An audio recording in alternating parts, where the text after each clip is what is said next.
So those things can only happen when you don't have a plan, and when you let loose completely, and when you completely go with the flow. You're listening to the Remote Explorers podcast, a show that allows you to connect, learn, and be inspired by the stories of people who have used the power of remote work to have unconventional experiences in their lives. The podcast is hosted by Mayur and SHAHZADA, who are experienced and equally curious remote workers.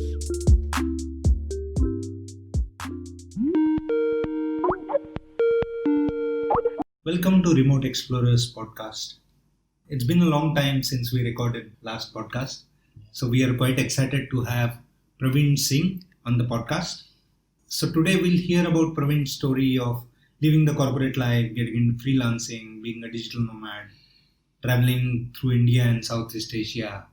We'll also talk about his view on the future of work in India. So let's get started. Pravin, nice to have you on the podcast. Thank you for having me, Mayur and SHAHZADA. Thank you. Thank you for joining us, Pravin. Happy to be here and happy to be in Nomad Gaon in this month of November and December.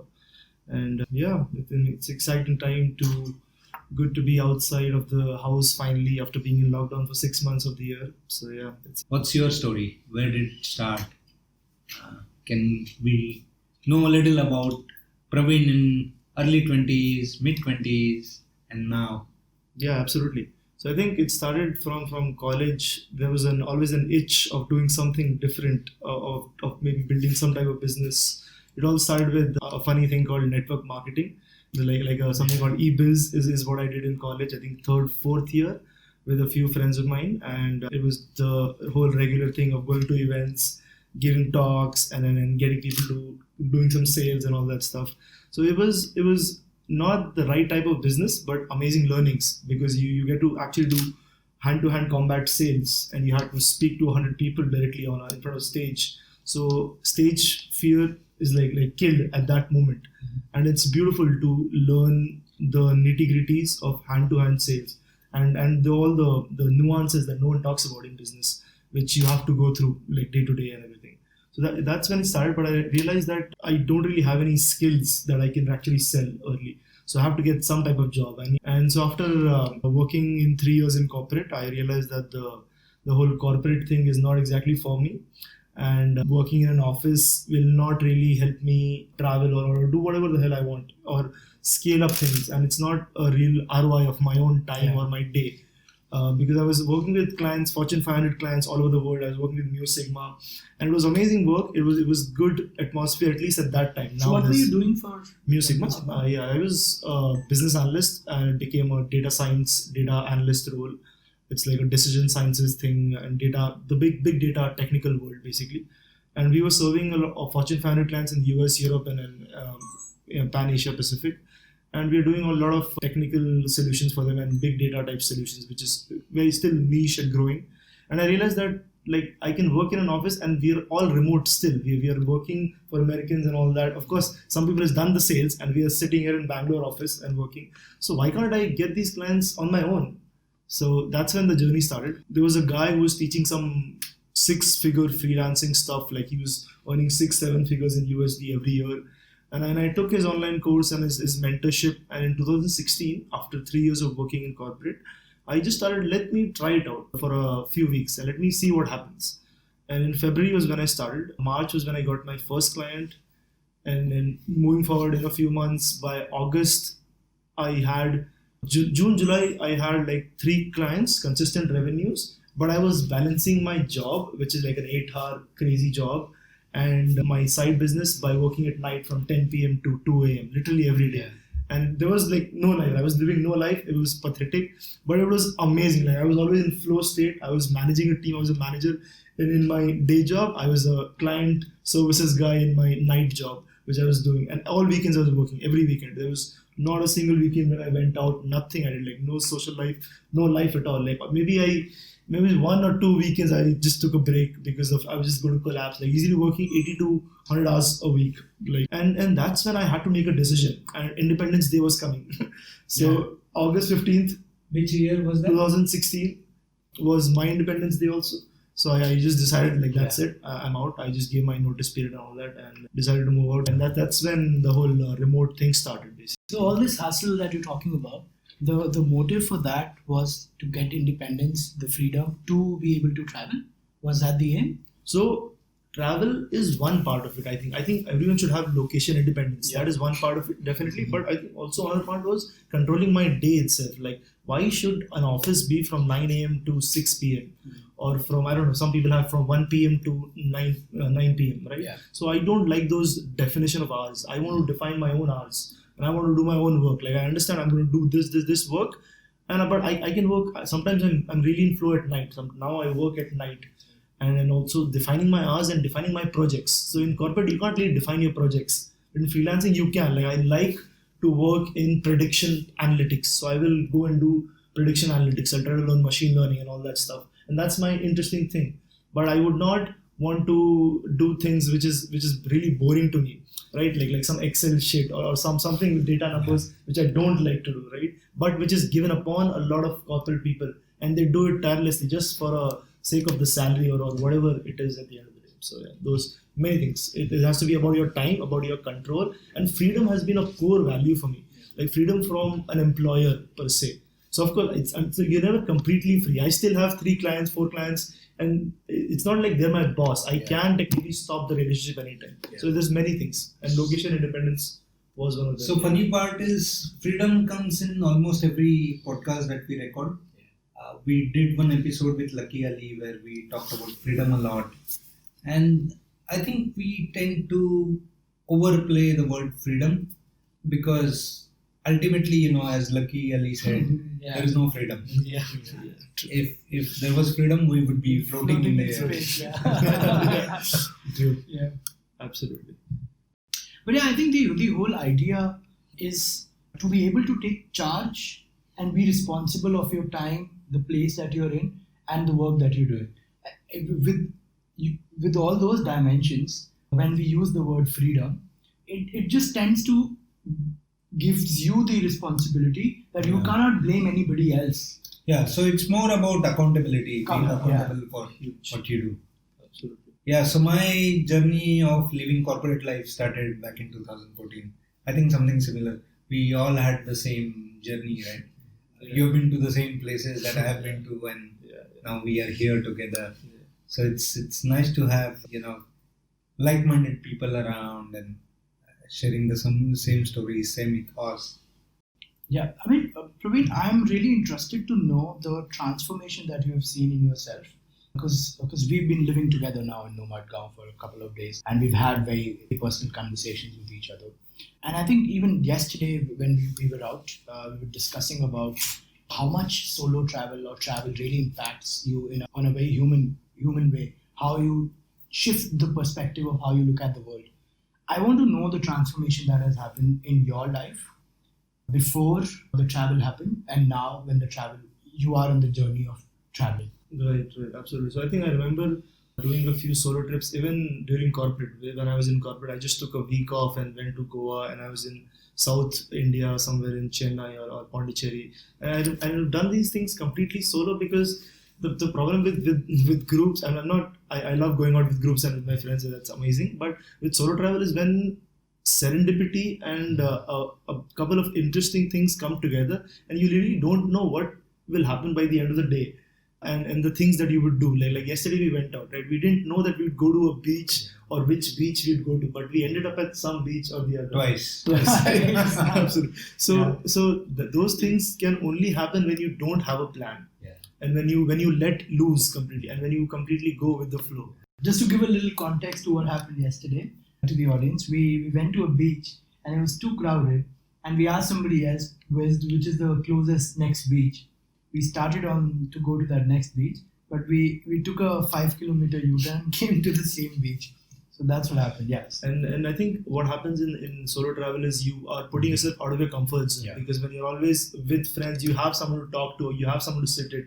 And in India, this culture is just so weird. I mean, you go to a restaurant, you never see one person sitting, but this is so common everywhere outside India. Right, you have cafes where literally people are working. Now it's becoming more common in Starbucks, people are working, or in multiple coffee shops in Bangalore. You will see from third wave to we have like like 4 or 5 new chain of coffee shops in Bangalore where people are literally coming solo and sitting and working. But imagine just enjoying a meal right now, like not looking at your devices, right? You're just having a meal by yourself.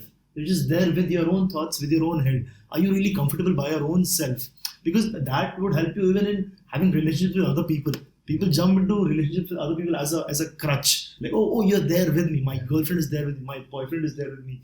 My husband, wife, whatever, right? But the problem is, I mean, you're always with someone. So that means you're always listening to their thoughts or their things. You don't have independent thoughts or voices of your own. So to build your own independent thoughts and voices, you have to do some type of solo traveling. It could even be just going and sitting at a restaurant alone or going and watching a movie alone, right? People just don't do that in India. Like, so I think that's been super helpful for creating my own unique piece of thoughts and my own unique piece of a, whatever unique career or little success I've had, basically. So yeah. And all the different cultures that you've seen, the Asia that you've traveled, the Europe that you've traveled, do you see that you've learned things from different cultures that you bring back when you come back to India? Yeah, absolutely. So I think work ethic and some type of work-life balance or that adventure so these are some are from Europe, some are from Southeast Asia, some are from even parts of India. You can learn so much in India, right? Like as we say, if you just go out 100 kilometers, people will speak different languages in India. So it's crazy. So I think some interesting things I've learned is one interesting thing I noticed when I was with my brother in Germany. He told us a story how everyone gets up and runs at 7-8 a.m. for the office, right? Everyone's running.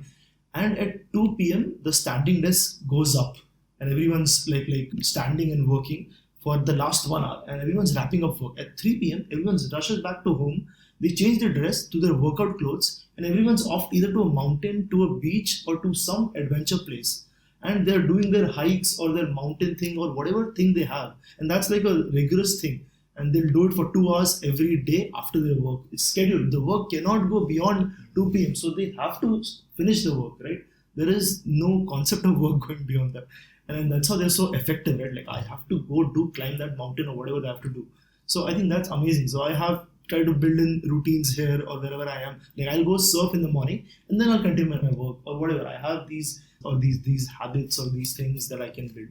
So those are very helpful to learn from multiple cultures. So Pravin, you have lived in a lot of co-working, co-living places during your journeys in Southeast Asia. Because co-living is a very new concept in India. Yeah. What are your thoughts on co-living and community? So I think I've been only in Southeast Asia to our mutual places that we've been to, like Kohab and Outpost, and now I'm at Nomad Gaon.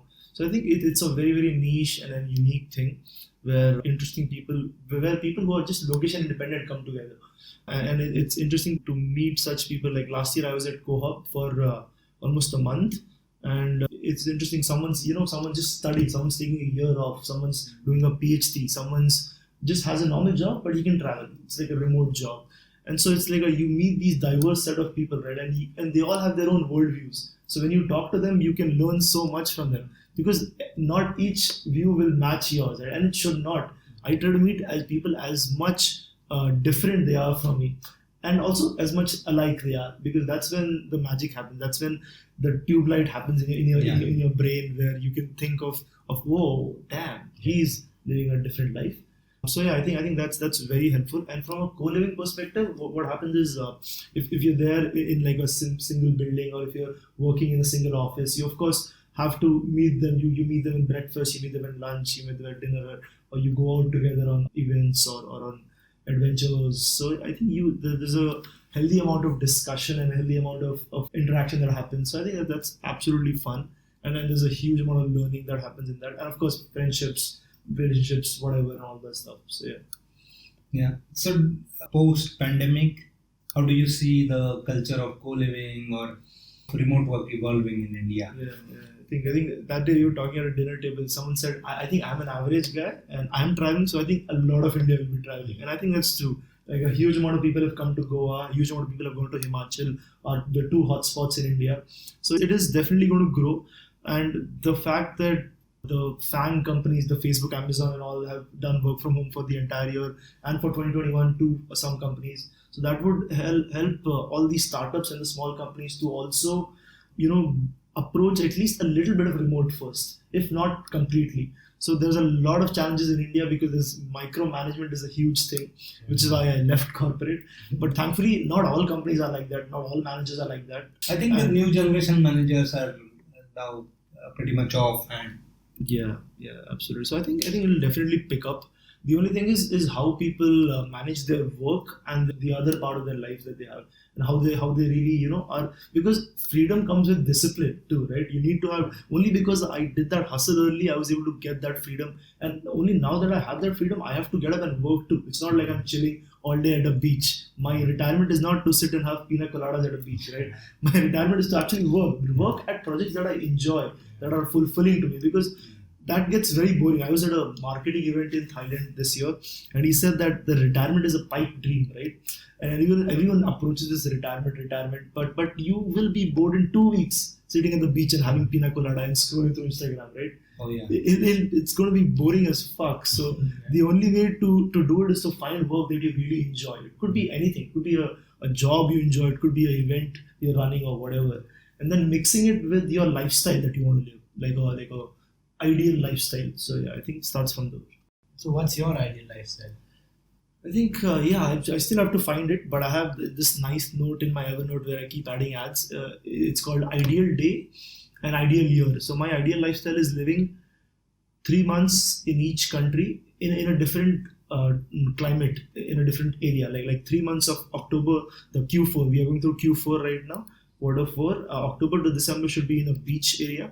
January to March also in a beachy area, but in a different country hopefully. And then April, May, June is in a hilly area which is cold. And then since it's summer, it will be decent weather over there, not super cold. And then again, just mixing 4 quarters in 4 beautiful climates and living 3 months at a place. That's my ideal year per se. And then you convert that to an ideal week or a day or whatever. And then you can design your life just simply by breaking things down. So Pravin, you have been to a lot of events. You invest heavily on going to workshops and learning Personal something new. development, yeah. Personal development. So do you think that has helped you in your journey? Yeah, absolutely. The whole thing started with an online course. Imagine. So in 2016, that first online course actually helped me. But the issue is, right now there's like so many courses. Everyone's building a course. Even I'm building a course. And the problem is not the course itself, which course you pick. It's about what you really do with that course and how much action you take and how much accountability you put up, right? Like sometimes, like a funny thing is even the amount you're investing in the course. If the higher it is, the better it is, because you're like, oh shit, abhi itna paisa dal diya, abhi to I need to work hard, right? So it's like that really. So sometimes people are even giving $100 value, but they'll price it $10,000, and people will buy that and they'll take more action than what people would have done at $100 ka value, because they've invested so much. Now I'm like, oh shit, I'm giving the same information, the exact same information. That's what happens at big events, right? Big events, the price is high, but the same information is available at online courses for very free, because that same thing is repurposed everywhere, that same content. So I think, personal development has been huge. I think I actually enjoy it. I'm almost like a nerd with that. So I even consume content all the time like that. Like I've gone overboard, but I think a little bit of healthy amount is super crucial for your own growth, especially if you're taking a unique path. If you're not having a corporate job, I need to know how to market myself. I need to know how to get clients. I need to know how to maneuver this world. So I have to constantly invest. And every year I have like a 10% quota of anything I earn, 10% will go to self-development. And so For a layman who's working in a 9 to 5 right now, do you have a simple roadmap that they can follow to get to a position where you are right now? Yeah, I think so. So I think freelancing is what I know of, and that's what I would recommend, because even before freelancing, first I would recommend, since the whole 2020 has happened, I would recommend negotiating getting a remote job of your own job. That's the first thing. Write a nice email. You can get these templates online too, like a remote job template. Write a nice email, explain to your employer, I would like to not come to office anymore for 2021. Right? And then tell them why. Give them pros and cons. Give them the actual things you will do. Give them how you will be accountable. Give them what should happen if you are not accountable.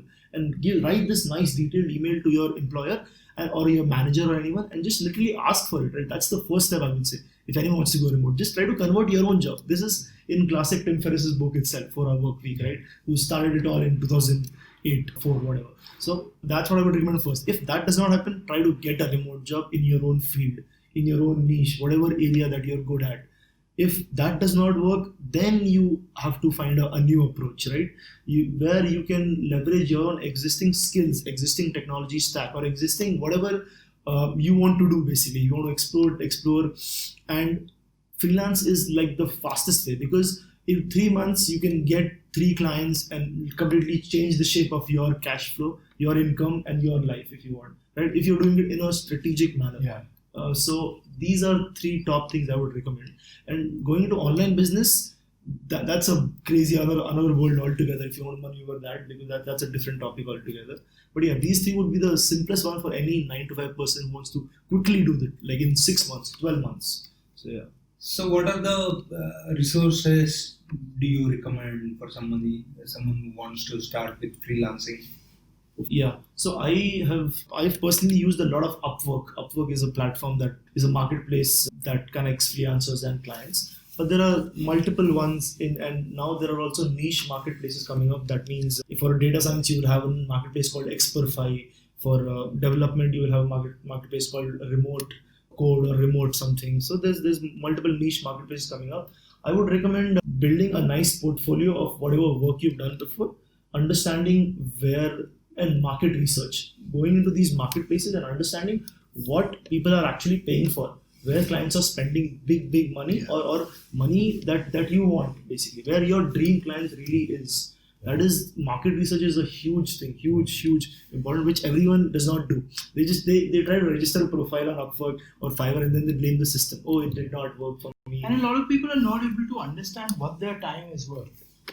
Yes. So they undervalue themselves, and that is the reason they're not able to they might be able to deliver quality services, but they don't charge themselves well. People don't, give them that value. They don't get those kind of projects. And I think trust also comes with your billing, right? If you're selling yourself too cheap, people might think that you are not good enough. Absolutely. Exactly.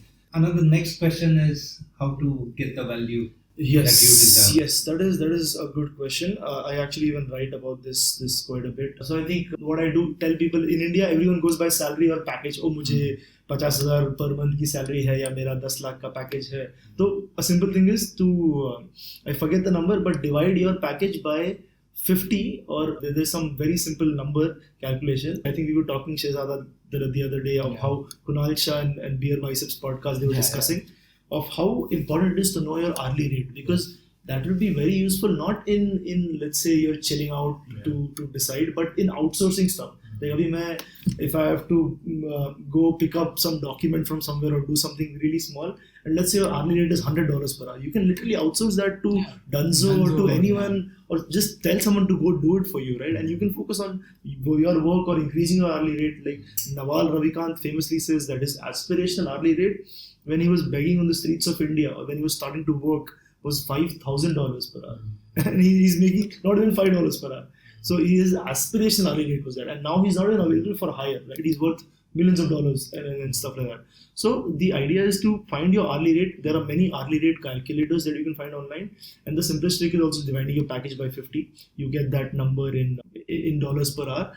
And you can just pick whatever your hourly rate is. A lot of what, as you very rightly said, a lot of Indians and East Europe folks underprice themselves from $1 to $10 per hour.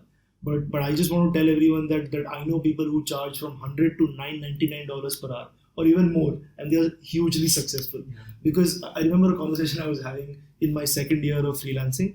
A client called me and he asked what my hourly rate was. At that time, I just started freelancing, and I told him it's $20, and he's like, "Oh, so are you not that good?" That was his question. Like just by the price, he's questioning my ability to do things. So they judge you on the price too. So you have to price yourself in your and of course check your industry. Don't just mind-blowingly charge yourself at $500 per hour. Understand your industry, understand your competition, and then slowly go up the value ladder. And I think if someone is starting new, it makes sense, as you said, do the market research, build the skills that pay higher, right? You mentioned your course, so can you tell a little more about that? Yeah, sure. So I'm helping a very niche set of people. So since I realized in lockdown, a lot of people were losing jobs, even in my industry, or were facing like 50 to 75% salary cut. So I just started posting, and I've been writing for a while now. So I started posting content on LinkedIn, where I'm just helping people like a question like deciding their hourly rate, or how to approach these marketplaces, or how to talk to clients, or how to even decide things like that. And I realized that I face so many problems, and everyone has similar problems or different problems that they build in their own head. Because even though it's such a simple thing, while when you're actually doing it, you will build your own problems in your own head. It's like a mindset thing. And then to go through all these problems, I thought there should be a simple pathway I can help. So started just literally helping people on conversations, and eventually people started to ask me for consulting help. So I did some consulting help, and eventually I said that I cannot really scale consulting because I don't want to have hundreds of calls or help thousands of people. The only way to scale is just by a simple course, right? So I created a course for helping people understand the freelancing market, and then get clients in data analytics itself. So it's about getting clients, winning clients so I call my course as Masterclass and Winning Clients in Data Analytics. This is what I call Where can it. people find it? I can share a link about it. Sure. It's on Gumroad basically. So yeah. I'll put it in the description of the podcast. Yeah. I have also created a 5-day free email course for anyone who's coming new and wants to just learn about what freelancing is, right? Yeah. So we can offer that. I can give you my links, and you can just share that, and people can just click on it, and they'll get 5 emails on 5 days, so that they understand what the market is about and what freelancing is about, what they can achieve, what they can earn, and all that. So, Yeah, that would be awesome. Yeah. That would add a lot of value to the audience. I see you transforming from freelancing to creating your own personal brand. And what I see the next step is using that personal brand to have a marketplace of yourself, to leverage that. How important it is in 2020 to have a personal brand of yourself? yeah, great question. So I think in my workshops, in my marketing learnings, I've learned a ton of marketing hacks and these things. So everything gets easier if you have an audience. Like selling anything gets easier if you have an audience. Of course, my main business was B2B. Now I'm going B2C to just see if it even works. It's an experiment. Everything I try to do is just as an experiment. If it fails, it fails, right? Like I have 5 to 10 students right now, and they're trying to learn. One guy got success, and he was telling me on the other call, like, "Hey man, like your course and your learnings and your just few replies helped me get 3 clients, and now he's in the situation I was in 2016. He's got too many clients and too much work in the day job. He does not know what to do. He's in that big model. So coming to personal brand, yes, I think it's huge if you want to run some type of online business, which is another way of remote work. And personal branding always starts with adding massive value to your audience. You have to provide a lot of free content, free videos, free stuff first, and only then after you've started helping, you can of course create your own events, your own paid stuff, and all that. And then of course there will be conversions. The people will want to happily pay money to exchange value, right? And कितना value पहले दे चुके हो तो? Absolutely, they'll be like, oh my god, like I have a few students, they just bought my course, they've not even watched it. They bought it because they got so much value from my free content only. They're like, hey, I bought the course, I'm not getting time right now, I'm so busy with my clients because I got clients because of you, but I don't have time, but I'm just buying it because you were so nice, you helped me, you did this. So just bought it as a token of gratitude. I'm like, oh, thanks, awesome. But let me know whenever you watch it to give me feedback and all that. So, Yeah, so coming back to travel, can you share some experiences that you still remember? Yeah, for sure. So I think one interesting thing I remember was a cruise trip I had done from Atiba Islands to Halong Bay. So most people when they go to Halong Bay, they go from Hanoi. So what I had done was I'd done some research, and some friend told me that don't go from Hanoi, and he told me to go to this beautiful island called Cat Ba Island, which is in north of Vietnam, and from there take the cruise, so that you'll be going to a place which is completely empty, like it's like, and beautiful water, beautiful beaches, and you'll be by yourself in those nice stone landscapes of Thailand, of Vietnam, sorry. So I think that was a 2 nights, 1 day cruise I had done, and it was just amazing. So I think that's and we were just kayaking in the middle of nowhere, like I can see nothing for miles and miles in all directions, and there's just my ship. I jumped from the ship and all that. I think that was one interesting cruise thing. Most of my adventures have been in the sea, the ocean, because I love that quite a bit. Mountains have not done so much. Hopefully we'll be doing a few sooner or later. So yeah, mostly C. Yeah. So do you, when you look back and who Pravin was and Pravin's aspirations at the age 22, 21, 23, and where you are right now, your aspirations, how you want to live your life in the coming times, what difference you see and what mindset change have you observed? Yeah, for sure. I'm just not able to recall what aspirations I had at 21. But yeah, I think I think initially what happens is we value some numbers a little too much and we don't look at life holistically. So like a common number is like $1 million, right? Like everyone wants $1 million or a retirement, right? But how does these numbers come? This is societal conditioning, right? For example, if you even pick the top 1% in the US, right? Like the top 1% in the US don't earn $1 million. They earn only $386,000 or something, like $400,000. That's it. That's their yearly income of the top 1% in US. I think this is some stat that I picked up recently, and so that $1 billion number is really baseless kind of. So I've tried to look at life more holistically now. And it's not just some net worth number I'm trying to reach at or some money number I'm trying to reach at. Now it's more about, like, I have some numbers in mind. Of course, I want to hit and maintain that numbers. I also believe in the FIRE goal, which is financial independence and retire early goal. So I have some savings rate and some numbers I want to hit. But that's just one small part of my life. Miserable. There are so many poor people who are happy as fuck, right? They're like blissful.